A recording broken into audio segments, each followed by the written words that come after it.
Welcome to Aadya TV. మనతో పాటు జిబ్లీస్ division corporator Venkatesham ఉన్నారు. ఆయన అడిగి తెలుసుకునే ప్రయత్నం చేద్దాం. చెప్పండి సార్, ఇక్కడ బ్రహ్మ నగర్ కాలింగ్ సంబంధించిన ఏంది గొడవ? ఈ గురు బ్రహ్మ నగర్ కాలింగ్ సంబంధించి ఇక్కడ ఏంటంటే ఇక్కడ చాలామంది నిరుపేదలు చాలా వరకు ఇక్కడ 30-35 ఏళ్ళకెళ్ళి ఇక్కడ వాళ్ళు నివసిస్తూ ఉన్నారు. వీళ్ళకి 2009లో అలాట్మెంట్ అయింది ఇక్కడ జాగా. అప్పుడున్న కాంగ్రెస్ గవర్నమెంట్ ఇండ్ల పట్టాలు సేమ్ టైం కూడా లేబుట్ కూడా వేసారు. అప్పట్లో వాళ్ళు ఏం చేశారంటే మేము ఇల్లు కట్టిస్తాం మీకు అని చెప్పేసి అప్పట్లో 272 ప్లాట్ అలాట్మెంట్ అయినాయి వాళ్ళకి. మొత్తం అప్పట్లో లేఅవుట్ వేసి మొత్తం వేసి కంప్లీట్ చేసారు. మొత్తం 9 బ్లాకులుగా మొత్తం వాళ్ళు అప్పట్లో గవర్నమెంట్ తీసుకుంటుంది. దాన్ని స్వాగతం చేయాల్సిందే ఒక రేట్. ఆ టైంలో ఏం చేసినటువంటి అంటే 2009లో ఇక్కడ ఎమ్మెల్యే దానం నాగర్ ఎమ్మెల్యే ఇక్కడ అప్పటికి ఆయన మినిస్టర్ అప్పటికి ఇక్కడ అక్కడ ప్రభుత్వ స్థలాన్ని ఏదైతే సొసైటీ హెచ్ఎండి లేఅవుట్ ఉంది అందరికి తెలిసి అంటారు. ఆ లేఅవుట్లో 5 గాలు కప్ చేసి దాన్ని లేఅవుట్ వేయించిండు. వాళ్ళు ఏం చేసి సొసైటీలో అంటే ఆ టైంలో మేము ఇక్కడ లేవు మా జాగాని మేము మీ జాగాలో మీరు కట్టుకోండి మీకు జాగా ఉందని చెప్పారు. అప్పట్లో వాళ్ళు కోట్ల కేసు చేయడం ఆ రకంగా ప్లాట్లు అది ఆగిపోయింది. ఆడికి ఆడికి వ్యవస్థ ఆడికి అయిపోయింది. తర్వాత ఈ మధ్య కాలంలో వాళ్ళు ఏం చెప్తారు సొసైటీలో వెళ్తుంది మాట. నేను కార్పొరేట్ గెలిచినాక వాళ్ళ తానికి వెళ్ళి వాళ్ళ ఆఫీస్కి వెళ్ళి నేను స్వచ్ఛందంగా వాళ్ళతో మాట్లాడడం జరిగింది. సార్ మాకు చాలా నిరుపేదలు ఉంటారు, చాలా గరీబ్ కుటుంబాలు ఇంట్లో పనులు తీసుకుంటారు, ఆటో డ్రైవర్గా చాలా మంది పనిచేస్తున్నారు, 300-350 కుటుంబాలు నివసిస్తామని ఇక్కడ 30 ఏళ్ళు ఇక్కడ బాత్రూమ్లు కనీసం ఒక మహిళలు ఇక్కడ వాష్రూమ్ లేవు, చాలా ఇబ్బంది పడుతుంది. రిక్వెస్ట్ చేసినప్పుడు వాళ్ళు తర్వాత 2017లో కాంప్రమైజ్కి వచ్చి ఆ కేసు విత్డ్రా చేసుకొని మేము ల్యాండ్ అలాట్మెంట్ చేసినా క్లియర్ చేసినాం. మీ కాడికి మా పార్క్ ప్లేస్ ఏదైతుందో పార్క్ ప్లేస్ ఏదో వేసి మీరు కట్టుకోని చెప్పేసి వాళ్ళు అగ్రేరు పేపర్లు కూడా దగ్గర ఉన్నాయి క్లియర్ ఇబ్బంది. ఇప్పుడు ఎమ్మెల్యే అప్పట్లో మన బీఆర్ఎస్ గవర్నమెంట్లో 2018లో గెలిచిన ఎమ్మెల్యే 2018 గెలిచిండు. మన 2018 గెలిచి 2023లో గెలిచిన ఎమ్మెల్యే బీఆర్ఎస్ పార్టీకి వెళ్ళి 2 సార్లు బీఆర్ఎస్ గెలిచిన ఎమ్మెల్యే ఈ ప్రజలకు ఇక్కడ ఏమైనా చేసినట్టు ఏం చేయలే. 2009 ఎమ్మెల్యే మినిస్టర్ ఆ టైంలో ఆయన కాంప్రమైజ్ కట్టియచ్చు. వీళ్ళంతా ఏం రిక్వెస్ట్ చేస్తారు ఇప్పుడంటే మాకు 10 గదాలు రాని 20 గదాలు రాని మేము ఏదైతుందో 1+1 మేమే కట్టుకుంటాం అవసరం అనుకుంటే మమ్మల్ని జస్ట్ మాకు సహకరించండి. మాకు మీరు ఏం సాయం చేయకున్నా పర్లేదు, మా ఇంట్లో మేము కట్టుకొని ప్రశాంతంగా బతాం. లేఅవుట్ వేసారు పెంచాలి వీళ్ళు స్వచ్ఛందంగా మేము అందరం కూర్చొని ఇలా లేఅవుట్ వేసిన ఉన్న అట్లా అందరూ కలవాలని.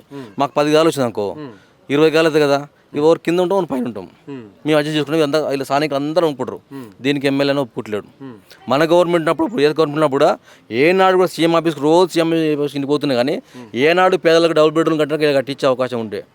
46 అంబేద్కర్ నగర్లో 350 డబుల్ బెడ్రూమ్ కట్టి ఇప్పుడు ఆ శిథిలా తీరిపోయింది జగతి. ఆ బ్లాక్ కట్టించి ఆ టైంలో వాళ్ళకి కానీ ఇల్లు కానీ ఇచ్చుంటే మళ్ళీ ఇంకో 350 మంది కట్టించే అవకాశం ఉంటే దాన్ని కట్టేయకుండా ఎలక్షన్ మూమెంట్ 6 months ఎలక్షన్ ఉండగా ఎంఆర్ఓ పంపించి ఉల్లుగలు పెద్ద చేటు న్యూస్ వైప్ చేసి ఇక్కడక్కడ పేదల పేర్లు చెప్పి 109 నుంచి 106 మంది ఎమ్మెల్యే రప్పులు వాళ్ళకి అలాట్మెంట్ అయింది. ఇప్పుడు 150 ఇళ్ళు కట్టించేసి వాళ్ళు ఉన్నోళ్ళు సొంత వాళ్ళకి పోలేదు. మళ్ళీ మిగతా వాళ్ళు మొత్తం ఇళ్ళలోనే దాంట్లో బార్గేట్లు ఉన్న ఇంట్లో ఉంటారు. ఆ డబుల్ బెడ్రూమ్ అయ్యేది లేదు, అది వచ్చి అదొక సబ్జెక్టు. ఎమ్మెల్యే పనితీరు ఇట్లుంది, కానీ వాళ్ళకున్నే న్యాయం ఎందుకు చేయట్లేదు? వాళ్ళు కట్టుకోరు కదా వాళ్ళే, కానీ మేము కట్టుకుని వీళ్ళకి ఎందుకు న్యాయం చేయట్లేదు? ఇప్పుడు అవన్నీ పక్కన పెట్టి ఈయన ఎవరో రిటైర్మెంట్ జడ్జి అంట. జడ్జిని ఈ ల్యాండ్ని సుమారు 1000 గదాలు కప్ చేస్తే నేను అన్ని డిపార్ట్మెంట్లో కంప్లీట్ ఇచ్చాను. ఐటర్ రంగనాథ్కి కలిసి చెప్పొచ్చాను నవ్వుతుంది తప్ప దీనికి ఆయన యాక్షన్ తీసుకోవట్లేదు. జిహెచ్ఎంసీకి ఇచ్చినాను, కలెక్టర్కి ఇచ్చినాను, ఎవరు దీనిపైన యాక్షన్ తీసుకోకపోగా వీళ్ళు 1000 గదాలు కప్ చేసి పోను. ఇక్కడ మోడల్ హౌస్ కట్టాలంటే మాకు ఈ పక్క 20 feet రోడ్ ఇస్తే ఇది హౌసింగ్ అవుతుంది అని చెప్తున్నాడు. ఎమ్మెల్యే కానీ బుద్ధి సిగ్గు ఉందని అడుగుతున్నాను. ఎమ్మెల్యే మనిషి గాడిదని అడుగుతున్నాను నేను. సిగ్గుచరం అంటే పేదల పక్షాన్ని ఉంటావా, గరీబ్ బల్చును పక్క ఉంటావా తెలుసుకొని చెప్తున్నాను. పేదల పక్షాన్ని ఉంటే ఈ పక్కరా, నేను గరీబ్ బల్చును పక్క ఉంటే ఆ పక్కవు. నీ ఆటలు ఇక్కడ సాగవు. మీకు ఖచ్చితంగా బరాబర్ బీఆర్ఎస్ పార్టీ నివాడుతుంది, అండగా నివాడుతుంది. మరో కంచె గుబ్బలాగా అవుతుంది.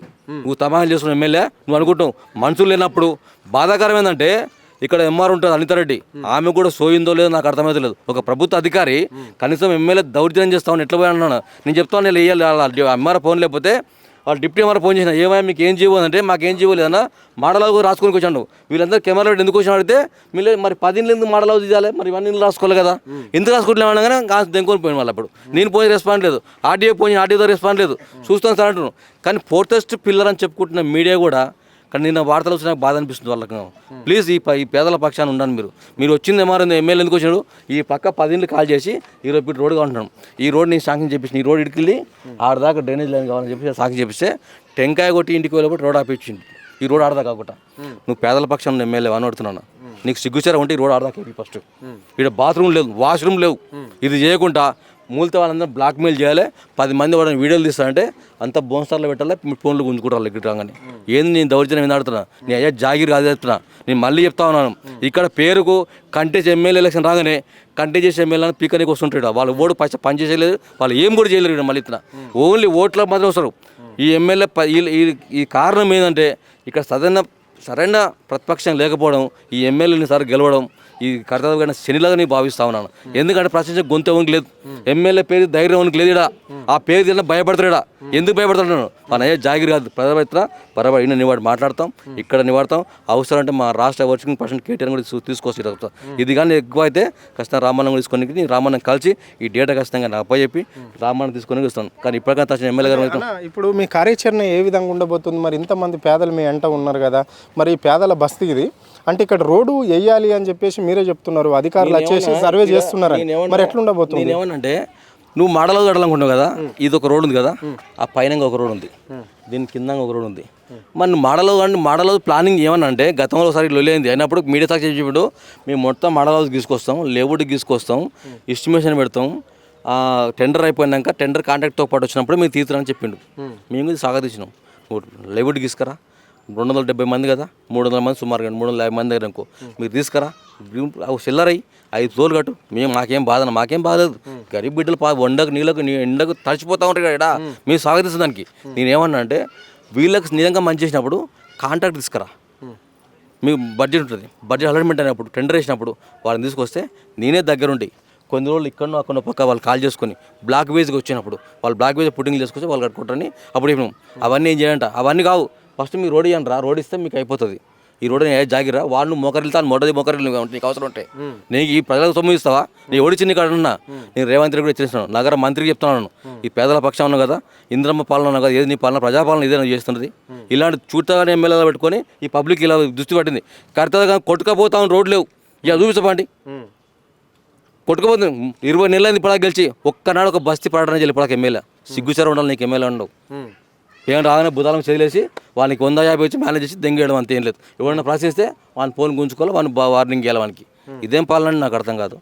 ప్రజల పక్షం ఇట్లా 3 సార్లు గెలిచినావు, 6 సార్లు గెలిచిన ఎమ్మెల్యే అంటావు కదా, ఏది నీ పాలన అభివృద్ధి అవుతాయి. నీ తర్వాత మొత్తం కడతా కాన్సి మొత్తం తిరుగుతా నేను, నీ పాలన చూపిస్తే ఏం పాలన చేసినావు. ఒక్కొక్క రోడ్డు ఇలా ఎగ్జామ్ చెప్తా, అపోలో హాస్పిటల్ కానీ స్వాగత హోటల్ పెడితే దాకపోదాం, ఎన్టీవీ దాకపోదాం, ఆ రోడ్డు పెట్టుందా, బండ్లు జామ్ అయిపోతుంది. మెయిన్ రోడ్ ప్రధాన హాస్పిటల్ అది, ఆ రోడ్ వేస్తే సోయలేదు ఎమ్మెల్యే నీకు.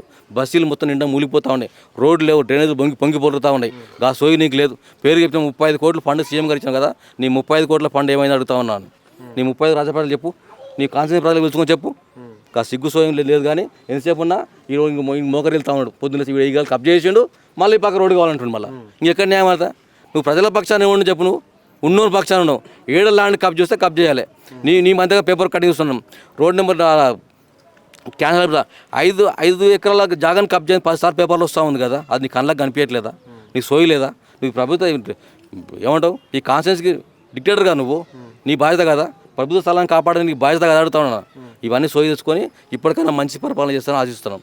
తక్షణ రాదంటే తగిన మూలే ఖచ్చితంగా తెలుసుకోవాల్సి వస్తుంది. Okay, right. ఇది కార్పొరేట్ చెప్పే మాటలు విన్నాం కదా మనము. అంటే పరిస్థితి మాత్రం ఇక్కడ జడ్జికి కట్టబెట్టే విధంగానే స్థానిక ఎమ్మెల్యే దానం నాగేందర్ ఇక్కడ పెద్దపీట వేస్తున్నాడు అని చెప్పేసి ఇక్కడ ఆయన స్పష్టంగా చెప్పడం అనేది జరిగింది. ఆయన నియోజకవర్గంలో ఇప్పటి వరకు ఆయన కాంగ్రెస్ పార్టీకి బీఆర్ఎస్ నుంచి గెలిచి కాంగ్రెస్ పార్టీలో పోయిన నుంచి ఎంత అభివృద్ధి చేసిండో ఆయన లెక్కలు చూపెట్టాలి. ప్రభుత్వం నుంచి ఇంత డబ్బులు తీసుకొస్తున్నా అని చెప్తున్నాడు కదా, మరి ఎక్కడ చేసిండు అని చెప్పేసి ఇక్కడ ఆయన ప్రశ్నించడం అనేది జరిగింది. కానీ ఈ గురు బ్రహ్మ నగర్కు మాత్రం వచ్చే వరకు మాత్రం ఇక్కడ రోడ్ వస్తే మాత్రం ఊరుకునేదే లేదు. కారంపోటు రోకన్లు తయారు చేసుకొని పేద ప్రజలు ఉన్నారు, ఇక్కడ స్థానిక ఎమ్మెల్యే కోసము చూస్తున్నారు అని చెప్పేసి ఇక్కడ ఆయన స్పష్టంగా చెప్పడం అనేది జరిగింది. ఇక్కడ పేదలకు ఇల్లు కట్టేయాలంటే మంచి ఆలోచన, మీరు కట్టిస్తే మేము సహకరిస్తాం, కానీ పేదల గుడిసెలు పీకేసి ఎవరికో కట్టబెడతామంటే ఎందుకు ఊరుకుంటామని చెప్పేసి ఇక్కడ ఆయన స్పష్టంగా చెప్పడం అనేది జరిగింది. ఇది పరిస్థితి. అంటే ఇక్కడ ఈ ఏరియాకి ఎవరు వచ్చినా పేదలను జరగమంటే ఊరుకునేదే లేదు అని చెప్పేసి ఇక్కడ ఆయన స్పష్టంగా చెప్పడం జరిగింది. ఇక్కడ వాళ్ళంట బీఆర్ఎస్ పార్టీ ఉంటుంది అని చెప్పేసి ఇక్కడ ఆయన చెప్పడం అనేది అయితే జరిగింది. కెమెరా పర్సన్ రవితో హరుణ్, ఆది టీవీ, హైదరాబాద్.